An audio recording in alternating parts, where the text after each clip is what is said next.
Here's a fun game to play with your kids when teaching them sight words.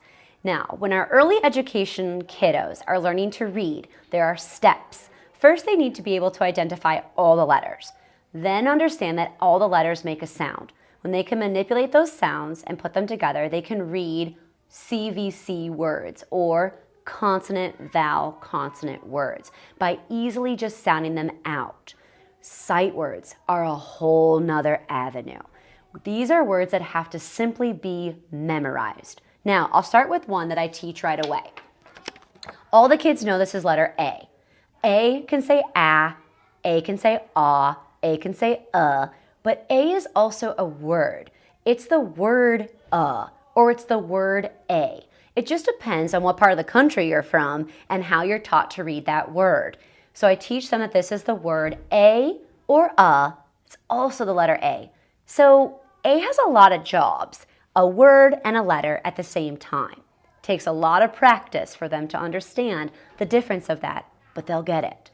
Now, when you have a word like the, all my students always try to sound it out, but when they do, it becomes quite humorous. T, h, e, or t, h, e, t-he? That's never gonna work. So I teach them little songs for those sight words. For example, this one goes the, T-H-E, the. And they know over and over again, whenever they see T-H-E together, that is the word the. Sight word practice can be drill and kill. Flashcards, over and over again. Memorize it. Sight words. We use them all the time. We speak them, we read them, we write them.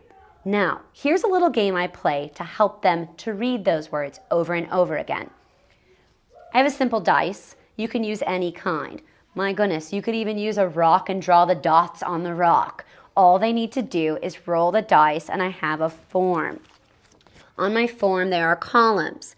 And then in each of those columns are sight words. Of course, you can change and manipulate this sheet to whichever sight words you're working on. Let's say the student rolls 5. Side note, when they have something to play with, like a manipulative, it makes the game that much more fun.